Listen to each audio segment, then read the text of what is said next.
Welcome to the Book Binge. I'm your host, King Crusoe. You can call me KC, and today I want to talk a little bit of Adaman by Christopher Ruocchio. In case you haven't noticed, Christopher Ruocchio has written a little bit more than just Sun Eater stuff up here.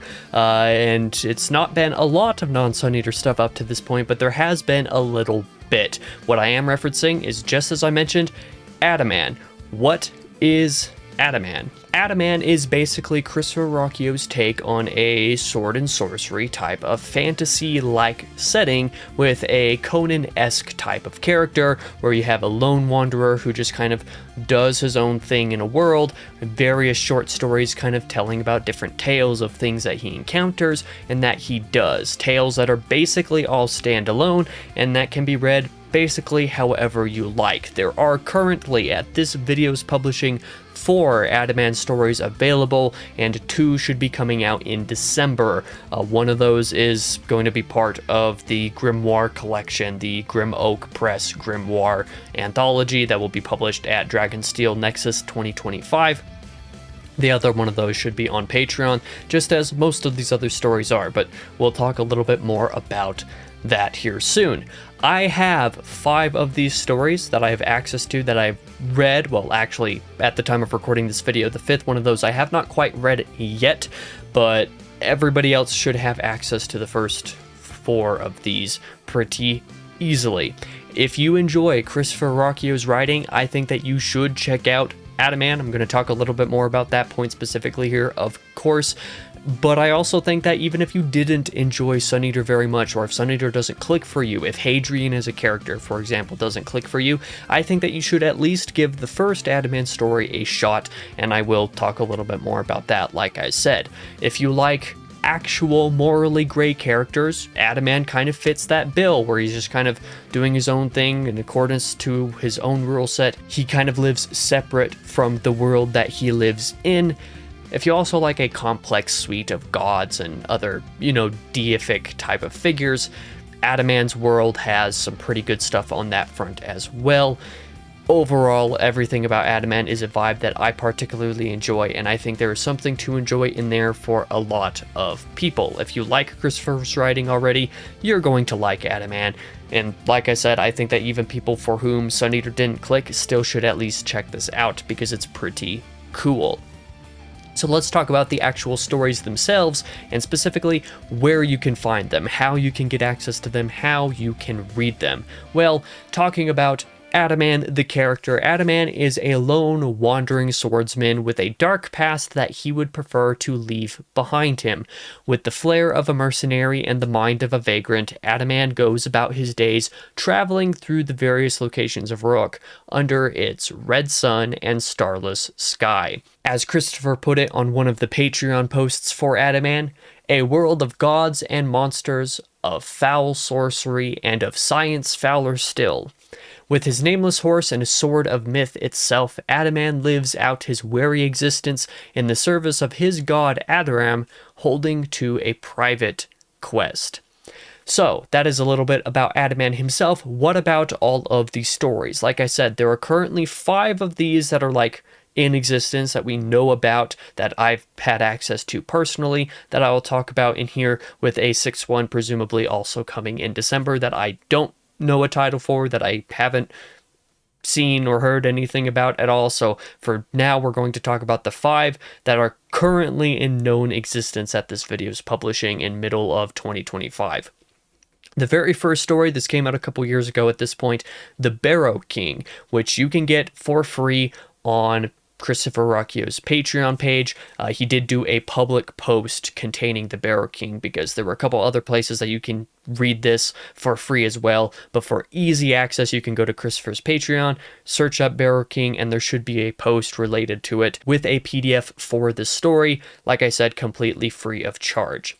Deep in the mountains to the south, it is said people, children, are going missing, and maybe being sacrificed.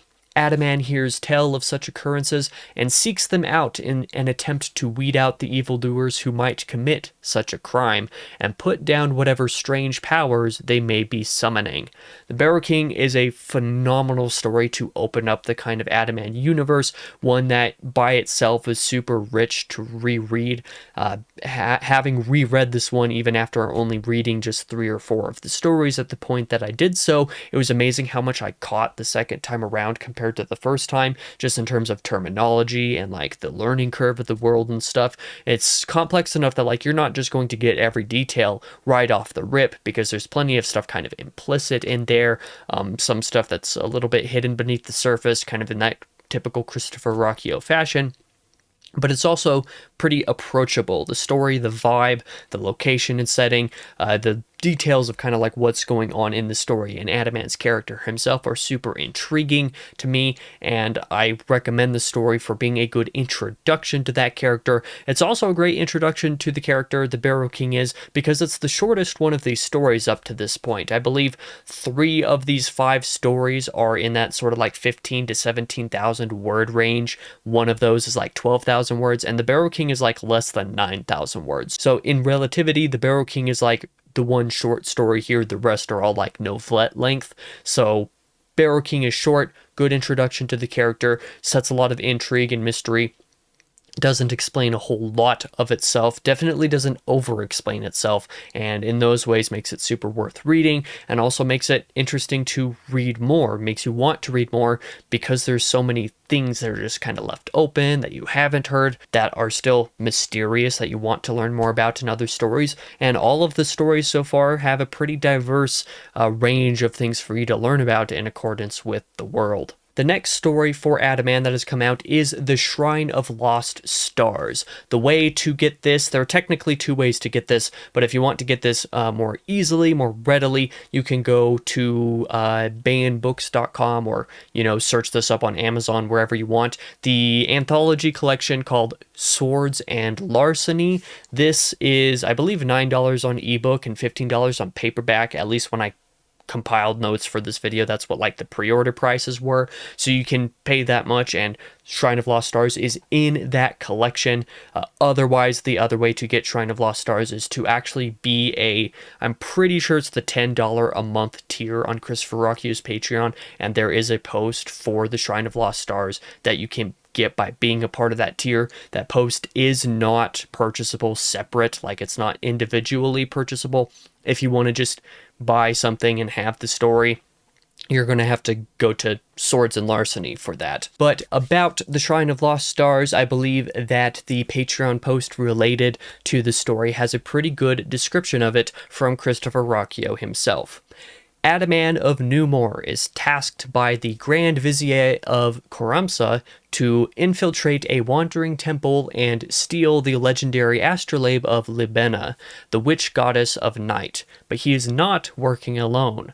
At his side are the young thief, Naf the Quick, and his twin sister, Nephi, who possesses a strange power that may prove the key to their success, if only the old hunter can stay clear of her. In the Shrine of Lost Stars, you get to see a little bit more of Adaman's active dynamics with other characters. Of course, these kind of 2 companions that he is joined by within the story make for great work on some of that, and a lot of the imagery of this story is also pretty evocative of a lot of things that I think Christopher Ruocchio fans are going to be into. I mean, the wandering temple kind of aspect of the story that is, in my mind, inherently ripped out of Elden Ring and super cool in that way. So like there's a lot of influence that you're getting to see expanded upon a little bit in the story, and the world especially expanding a little bit more. You get to learn a little bit more about how the god complex of Rourke actually works. And yeah, it's pretty complex. There's some stuff in there that's just like, wait, what does this even mean? Is that a typo? It's not a typo. Like, a lot of cool moments in the Shrine of Lost Stars that make it, honestly, a great second story, in my opinion, for reading Adaman. The third story of Adaman's sequence at this point is The Pilgrim Road, which you can obtain on Patreon by being the $10 a month subscriber, or you can purchase the post for The Pilgrim Road separately for $5 on its own.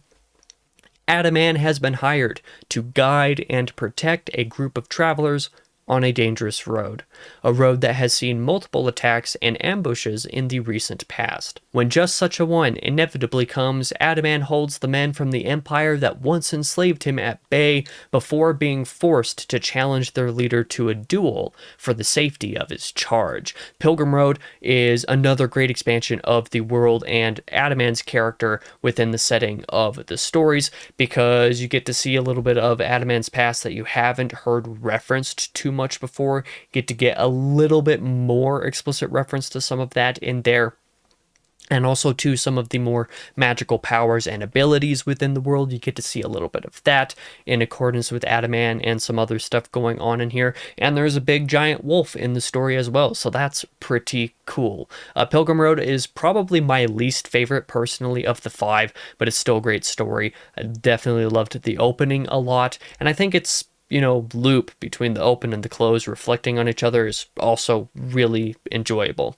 The 4th story of Adaman is The Wages of Sin, and I think this is my favorite one of the stories that I have read so far. If it's not my favorite one, it's tied with The Barrow King for being my favorite, but I think I'm going to give the edge to Wages of Sin. This one is my favorite one, and again, this one is also $5 purchasable as its own individual post on Patreon. And again, I'm going to take this description here from the post related to it directly from Christopher. Adaman is tasked with finding the highwaymen responsible for the impoverishment of a remote town far fallen from its former glory. Things take a dark turn, and neither the bandits nor the Lord of the Tower are what they seem, and Adaman is dragged into a nightmare not so unlike his own.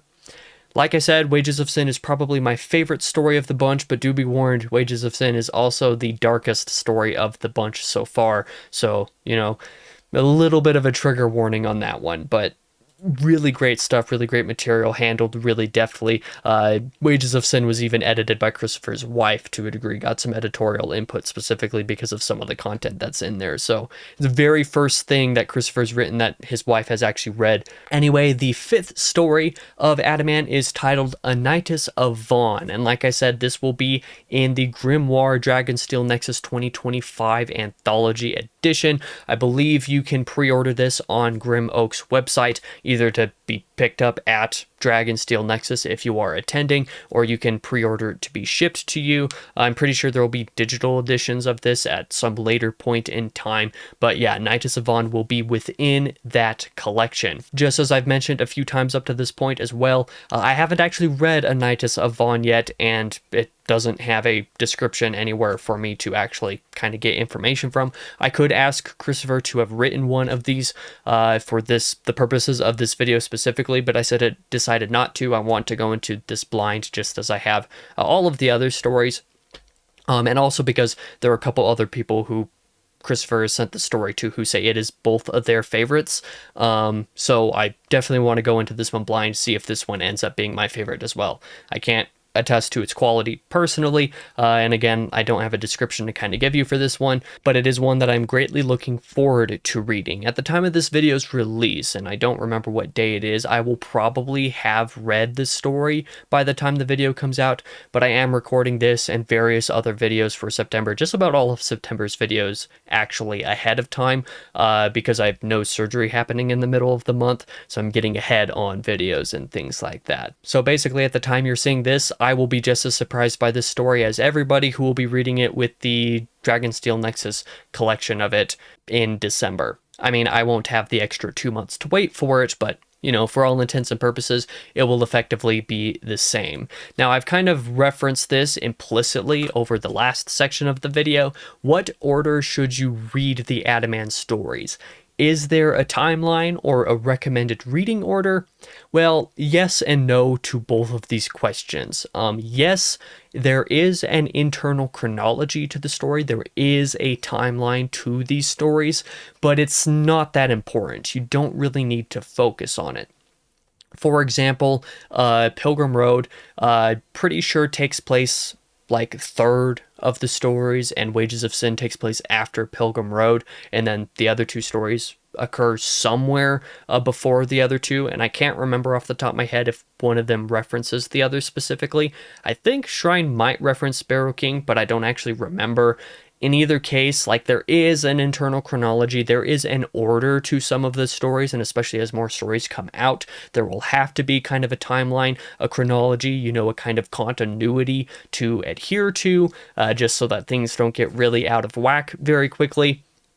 But as of this point, with just these 4 or 5 stories, whatever chronology there is not so important that you need to worry about it. The stories are not dependent on one another. There are some references to each other, but you can safely read all of these stories in any order. As for a recommended reading order, there's not really one. If you want an easy recommendation, I think that you should read them in publication order. That's kind of the order that I have been reading them, but also just it doesn't really matter that much. Whatever order you want to read them works, or whatever order is easiest to obtain them works. For example, Barrow King works as an opening story, not just because it's the shortest, not because it was the first one published, not just because it's also a pretty great introduction to the character and world, but because it is the easiest to obtain. It is the one that is free. So if you want to try Adaman, you can read that one story for free, and that's a pretty good gateway for that. But like Shrine of Lost Stars is technically the second story, so like I want to recommend it there, but it's also the most complicated to get a hold of. If you want to read it,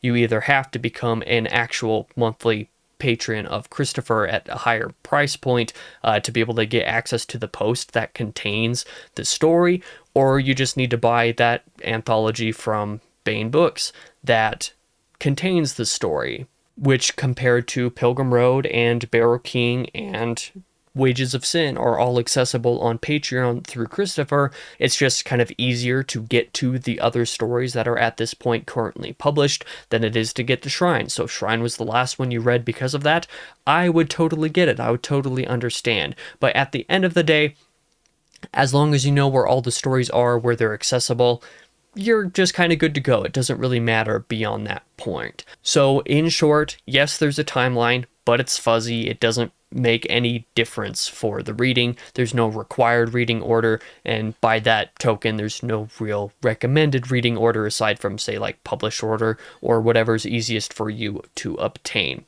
But let's go into a short good, bad, and ugly section like I would do for a typical book review on the channel, kind of go into what I think would fit into these various different categories, just like as a whole, the 4 stories that I've read all together.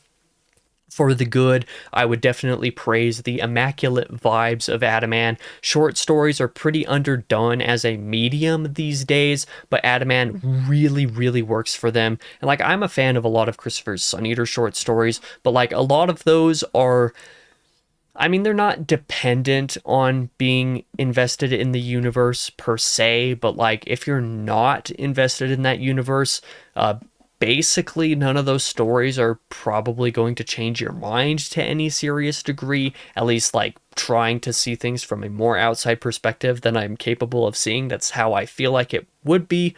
I don't know, that might be wrong. It could very well be the case that there are some people who have gotten into Sun Eater because of some of the short stories. But Adaman is one of those things where, like, these are short stories. They're intended to be this shorter fiction and to work that way. They're not intended to be supplemental material to a broader universe and narrative. I mean, they probably will be at some point in time as Christopher continues to write them. But these early stories are definitely a case of, this is a short story, you read this one story, you get the story, you don't need to read anything else to understand what that thing is doing, and it's good and it's quality. I think that Christopher has, with Adaman specifically, kind of mastered an art form for short stories and novelettes, and I think they work really well. On that token, they're quick, one and done. They're not dependent on really anything else, and each of them is individually readable. You don't have to read any of them together to be able to get a full story to understand what each of them is doing. So if you just need something to read for, you know, an hour in the morning or for an afternoon or something like that, you can do that pretty easy with Adaman, and I would definitely recommend it. Or on the other hand, if you're somebody who has read Sun Eater and you're waiting for Shadows Upon Time here to release in a couple months and you haven't read Adaman yet, there's some Christopher Ruocchio material for you to read while you wait for Sut, because, yeah, Adaman's great. I really recommend it. Some of the other good things that I really like about Adaman are, of course, the fantastic world building and lore. I've kind of referenced the world several times in this video already, but yeah, just the way that things are unraveled in terms of both the world building and the lore and all of this kind of stuff is so superb in these stories. There's a reason why I kind of recommend reading them in like published order. And that's because if you read them in that order, you get just a good enough sense of the way that certain things that are mentioned in earlier stories are expanded upon in other stories, how certain how do I say this without spoiling anything from any individual story? You get certain things that are referenced in earlier stories that kind of become a major focus of a couple of later stories, and you're like, oh, there's that thing, now I understand that thing a lot better. And being able to do that, you can then reread the stories again, and it's like an entirely new thing. I haven't reread all the stories at this point, but at the time of this video's release, I have reread The Barrow King after having read the rest of the stories, not Knightess, as we've already established, but just rereading The Barrow King in the context of a couple of more stories already made that story so much more rich than it was, like just so much more stuff that's just like, oh wait, I know what he's referencing there now. That's cool. A lot of moments like that, I think that makes it really fun. If you thought that the world building or anything like that of Sun Eater was cool, I think that Adaman trumps the world building of Sun Eater like by leaps and bounds. Maybe that's just like preference personally, but that's kind of how I feel about it. When The Barrow King came out, or rather it was actually before it came out, when Christopher first sent it to me and just randomly was just like, here's this, I'm like, what is this? And I read it, and like it immediately became like one of my favorite things he has ever written, and that kind of remains the case. Barrow King and Wages of Sin are up there with some of my favorite things Christopher's ever done. Adaman is very much of his standard of quality, but something entirely different, and a lot of that has to do with the vibe. That vibe is able to overcome just the sheer volume of Sun Eater stuff that is out there. It's just so good. But speaking of Adaman and Sun Eater, another good thing about Adaman is that, as I referenced in the introduction of this video, Adaman is separate from Sun Eater. If you did not enjoy Sun Eater, if Hadrian didn't click with you, if that universe just doesn't necessarily mean the world to you, or if you want to read something by Christopher without having to go through the entire tangle of stuff from Sun Eater that you haven't read yet, or any of these other complicating factors kind of related to that, there's no prior reading required for Adaman. If you want to read one of these stories, you can read that story and you are good, and nothing else really matters at that point. I've referenced a few times as well, if Hadrian Marlowe specifically as the main character of Sun Eater doesn't really click for you, if you're not super hot on that melodramatic character, Adaman is much less stagey, much less melodramatic as far as main protagonists go. Complete opposite ends of the spectrum. So like if Hadrian doesn't click for you, there's no doubt in my mind that Adaman is not going to turn you off just on account of like Hadrianism or anything like that. And of course, Adaman is also in third person rather than first person, so you know, there's a little bit different storytelling style in there as well. Adaman is much less stagey, as I said, but he's also a lot more serious. He's more grim. He's less talkative. You know, there's kind of some of these elements that just make him a different type of protagonist. I personally find them to be equally compelling, but like if you don't like Hadrian, that's probably not going to have much an effect on your reaction to Adaman. Finally, one final point to talk about on the good side of things for Adaman is that Christopher's prose is also at the top of his game by this point, reliably, so that makes a world of difference as far as like reading the individual stories, how enjoyable they are in and of themselves. It totally works. If you really like the evolution that Sun Eater prose has kind of seen, where the first couple books are a little bit on the rougher side of things as far as Christopher goes, but by the time you're getting to like the fourth and fifth books, like you're really loving Christopher's writing. Well, this is like that example of like Disquiet Gods and Shadows Upon Time, like at this point, recent career, really high quality prose that just does not waste any time, basically at all. But I do want to talk about a couple of things that I would put into the bad for Adaman in here, and these are going to be things probably less of issues for me personally and more potential issues for, you know, prospective readers. So if you are completely closed off to short stories, for an example, Adaman's not going to be your thing, obviously. Adaman being pretty much relegated to short form type of stories, yeah, they're a very particular type of vibe that I know plenty of readers who just do not read short stories and they basically refuse to. I don't get it personally, but like that's a them thing. So if you're one of those people, Adaman's not gonna be for you.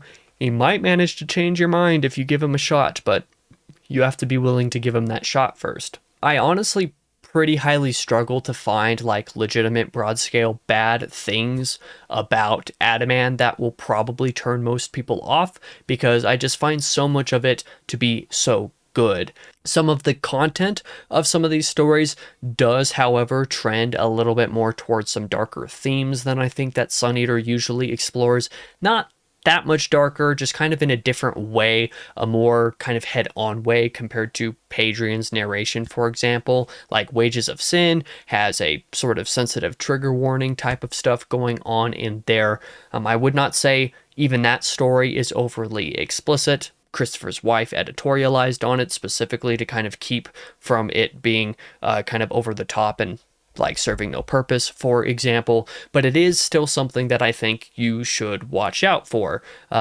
Basically the only other bad thing, and even that's not bad, it's just going to be a personal preference. If you don't want any form of trigger warning type of content, well, Sun Eater is probably not even going to work for you at that point. But, you know, Adaman does have its own darker themes to explore, and some of those things might not work for some people, and maybe you can avoid those individual stories if you want. The good thing, I guess, that comes out of this bad thing is that if there's a particular story with subject matter that you can reliably predict is not going to be for you, then you don't have to read that one story. Actually, you could just read the other ones instead, for example. Who knows? But outside of those potential content warnings and, like, you know, whether or not you're a short story reader, I don't really have anything bad to say about Adaman. I just think it's really great. But I guess on the ugly side of things, we'll get into something a little bit more technical. This could be a bad for you. I chose to put in an ugly kind of arbitrarily.